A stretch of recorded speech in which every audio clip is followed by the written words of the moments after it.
Welcome back, everyone. I am not afraid of conflict. In fact, if I could, I would fight my own battles and other people's battles for them because I like to deal with issues head on rather than letting them fester and linger. Okay, so I'm on the other end of that spectrum because I do everything I can to avoid conflict unless I'm fighting with my co-host on The Social. But no, I'm just kidding. I'm just kidding. Just kidding about that. But it's not always so easy to avoid. So here to help us keep conflict from getting out of hand in our life, the author of Nonflict, The Art of Everyday Peacemaking. Welcome to the show, Stephen Hecht. Thank you. Now, Stephen, not only did you write a book about conflict, you are the chief executive peacemaker. Did you like the pause I put in there for drama? Yeah. Which is the CEP, really. Right. So what got you interested in conflict resolution? I've had a lot of conflict. I've been married. No, you haven't. No, you haven't. I've been married 3 times. I've got a lovely wife, Naomi, who I'm very happily married with. Divorced twice. I've had 5 in-laws. I came from a family business background that had a lot of conflict. I was 3rd generation. And I found that I didn't have the tools to effectively resolve conflict. I had tools to win, but in the end, I lost. Yeah. Well, before we get into some of the ways to handle conflict, maybe non-conflictually? Conflictually.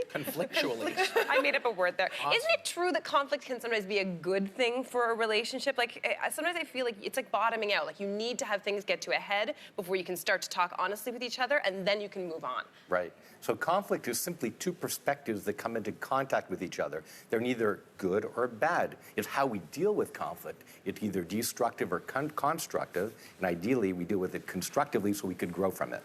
Okay, let's get into the nitty-gritty because you say that there are 3 steps to turning something that is a conflict into a non-flict. Yep. So let's give the example of a couple that's fighting about money. That's a very common scenario, and you say you've got 3 steps to handle that. What are they? So the first step is to understand ourselves and the other. So why am I fighting about money? In my case, I grew up where money was scarce. Money doesn't grow on trees. How many of you have heard that before? Right? Now, if my wife grew up in a scenario where there was a lot of money, and she was given money to show love. So you do this for me, and I'm gonna give you money. Guess what? We get married to each other, and if money is tight for me, and she feels that if I'm not doling out enough money, she's not gonna love me, or I'm not showing her love, then we have conflict. So we have to understand, why do we feel about money the way we do in this case, all right? That's bribery, by the way. I've got 2 teenage daughters. I'm well acquainted with it. And you know, between my 4 kids and 3 stepkids, I understand that too. Yeah. Okay, so what's step 2? So step 2 is understand our shared reality. So what do we have in common with each other? Because the key is to focus on our commonalities versus our differences. So our shared reality would be that we want to save money in order to have a home and to build a family. So, okay, we both have that in common. Okay, and then step 3 is to then co-create. Co-create is to look at, visualize, what would our ideal reality look like if we resolve this conflict about money? What are the obstacles to achieve our ideal reality? And then what could we do to overcome them? Okay, great. What if you're in a situation where you are dealing with somebody who doesn't want to engage? You know, as I said, like to meet a problem head on, but it's hard when, like, the person's running away and refuses to talk, right? Right.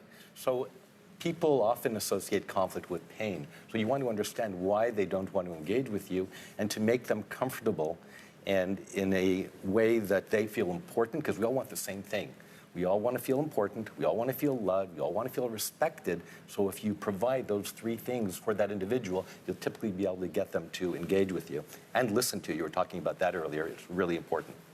Different people have different conflict resolution styles. So as I mentioned, some people run away, some people fold, some people force their way through the argument, and then there's a 50-50 approach, which you don't agree with, right? Well, 50-50 or compromise is a way of just splitting things in the middle, and neither party gets exactly what they want. The example we use in our book is 2 chefs fighting over a lemon. And one chef says, I need the lemon. The other says, I need the lemon. And then the executive chef comes with a knife and cuts the lemon in half. You take 50, the other person takes 50. Then he asked the two chefs, well, what did you need the lemon for? Well, I needed the juice for my recipe. He asked the other chef, what did you need it for? Well, I needed the zest for my recipe. Well, did you guys communicate? You could have had the whole lemon if we took the time to understand each other. And they all, like Beyonce, could have made lemonade. Yeah. I mean, that's the easiest solution to any conflict. Thank you. Indeed. Thank you for bringing up the queen. No problem. Let's talk about the actual mechanics of disagreeing. If a conflict is building, do you think it's the best advice to deal with it in the moment, or should you wait for the heat to die down and then come back around and discuss it after, or both? Yeah, you could do both, but sometimes if it's really, really emotional, and conflict is typically emotional, and you have to deal with that, it might be good to step back, think, what's really going on here? What triggered my emotion? And then not to avoid it, and then to deal with it, because we don't want to avoid the conflict, but it might be good to cool off for a few minutes just to reflect. Because you're never fighting about what you're fighting about, I find. Exactly. 80% of our That's conflicts always- are not about what we're fighting about. It's about something that might have been triggered, what happened before that never got resolved. And until you get to the resolution and the understanding what's the real conflict, you don't get that. You also talk about the importance of using the word I, so I statements. Talk, for those who aren't familiar with that, what does that mean? So I would be non-judgmental if you say I feel, I need, I want, versus you did that, or you should do that, or why did you do that? That's I versus. Yeah, and I inspires a little bit more empathy. You're going to listen a bit better than if you're not defensive. Right. I felt really abandoned at that party when you were talking to your high school girlfriend for 5 minutes. Or Right. As opposed to you did, yeah. Right. I've been there. Tyler, you have a question, I know. I can see it on abandoned your you. mind. I was talking to my high school girlfriend. I'm an idiot. Would that work? Yeah. That would work, right? Okay. I've never been that self-aware in my life ever, just so you know. So we often think about conflicts in terms of disagreements with partners or family members as well. But you also say that you've got some pretty staggering statistics when it comes to conflicts in the workplace. Yes. 85% of employees report that they deal with conflict weekly, spending an average of 2.8 hours a week on conflict.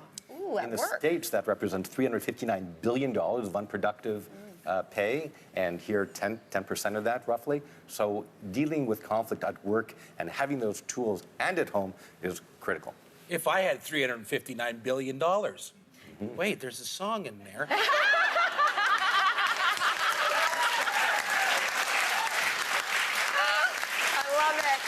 Hey, Stephen, this was awesome. Thank you so much for joining us. All right, it is called Nonflict, and make sure you get yourself a copy. It is available right now. But everyone in our studio audience, you get to go home with your own copy. Yes. They're happier already. They're happier already.